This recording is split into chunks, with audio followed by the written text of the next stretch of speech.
Vous écoutez La Voix de l'Espérance, une émission qui vous apporte paix, joie, confiance et espérance.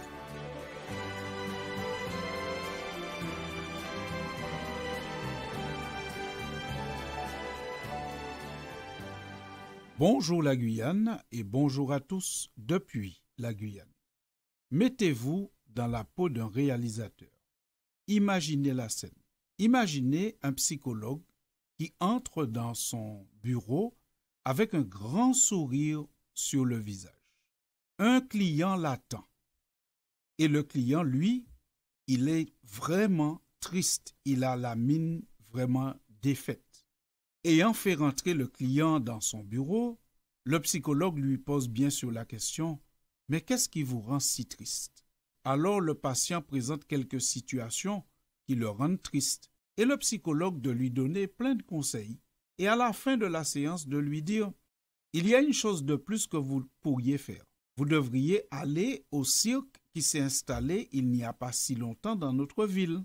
Il y a là un clown extrêmement joyeux qui pourra vous faire passer un bon moment avec toutes ces facéties. Moi, j'y étais hier soir avec mes enfants et vous avez certainement remarqué comment je suis arrivé joyeux ce matin parce que je pensais encore à ce qu'il dit, à ce qu'il fait et cela me faisait encore rire. Et le psychologue était très étonné à ce moment d'entendre le client lui dire « Mais vous savez, ce clown, c'est moi. C'est moi qui fais le clown au cirque. C'est moi le clown du cirque. » Chers auditeurs, on a ici un exemple type d'un clown triste. On pourrait dire qu'on parle de clown triste lorsqu'on parle d'une personne qui, bien qu'affichant un rire quasi constant, est au fond une personne triste et angoissée.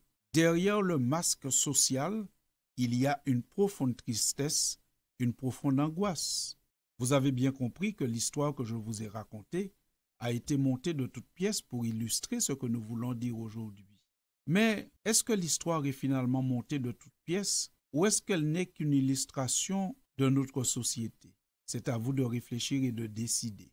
Prenons l'exemple. Nous vivons une fin de semaine après un carnaval très coloré qui a animé plusieurs villes.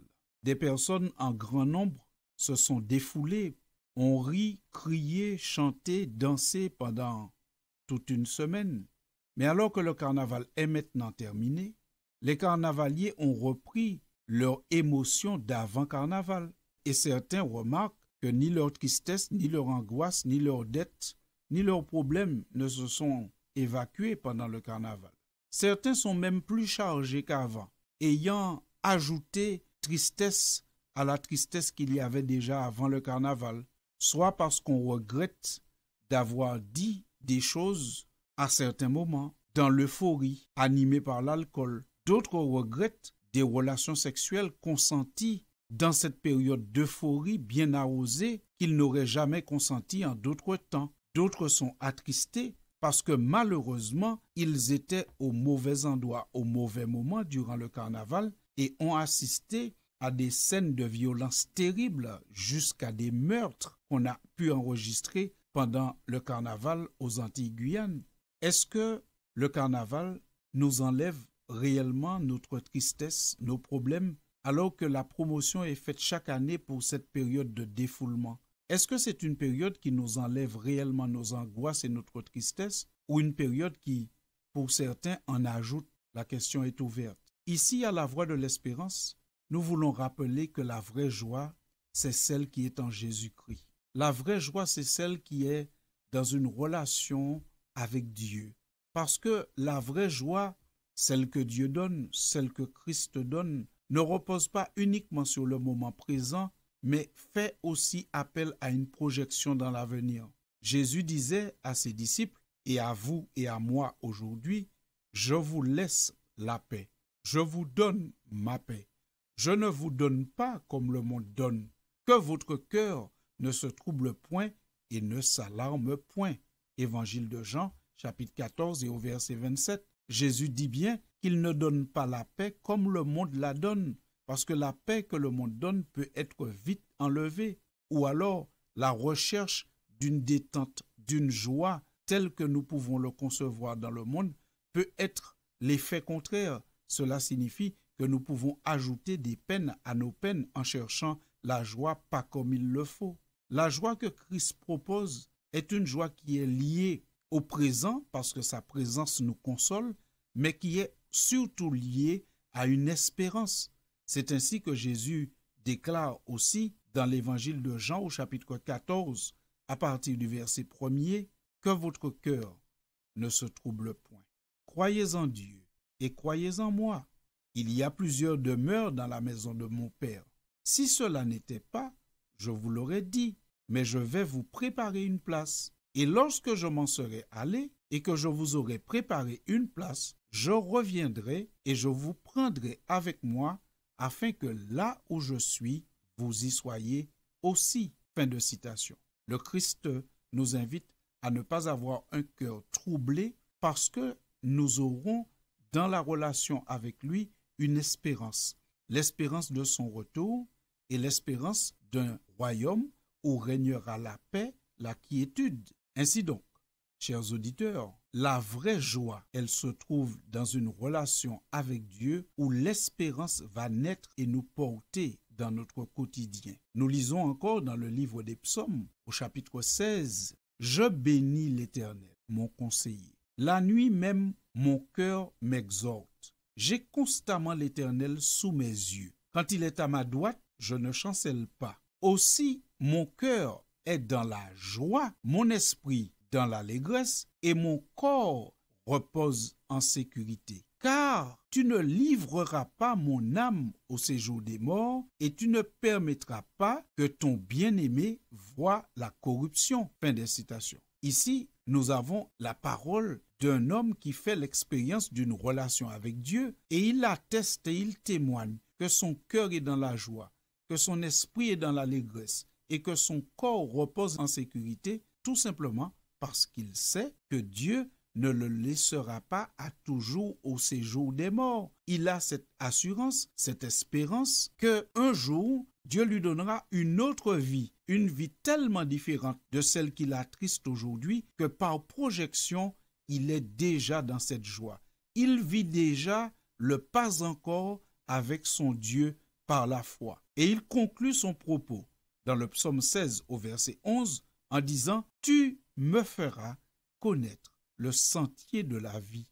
Il y a d'abondantes joies devant ta face, des délices éternelles à ta droite. » La vraie joie, elle est dans cette relation avec Dieu qui nous permet d'espérer un avenir meilleur et qui surtout nous apporte une sérénité dans le présent face à toutes les difficultés que nous pouvons confronter. La vraie joie ne se trouve ni dans l'alcool, ni dans le tabac, ni même dans des défoulements sans limite. Non, la vraie joie, elle se trouve dans le Seigneur.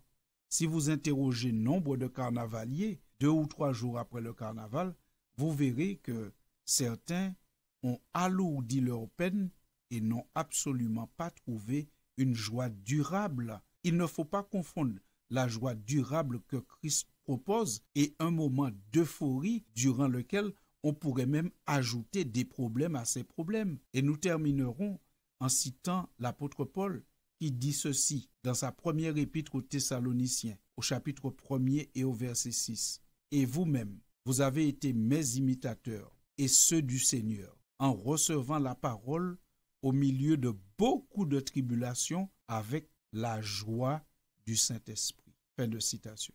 Paul ici nous introduit dans une notion merveilleuse, une notion qui nous fait savoir qu'avec Dieu, il y a une joie. Dans le Saint-Esprit, il y a une joie. La joie de recevoir la parole de Dieu avec le Saint-Esprit, et cela nous procure une grande joie, une joie durable, une joie profonde. Ce n'est pas l'euphorie, ce n'est pas l'hystérie, mais c'est une paix profonde. Voilà donc ce que l'équipe de la Voix de l'Espérance souhaite à chacun, que nous puissions tous rechercher et trouver cette vraie joie qui est dans une relation avec Dieu et que nous puissions, même au milieu de nos difficultés, recevoir, comme le dit l'apôtre Paul, la parole de Dieu avec la joie du Saint-Esprit.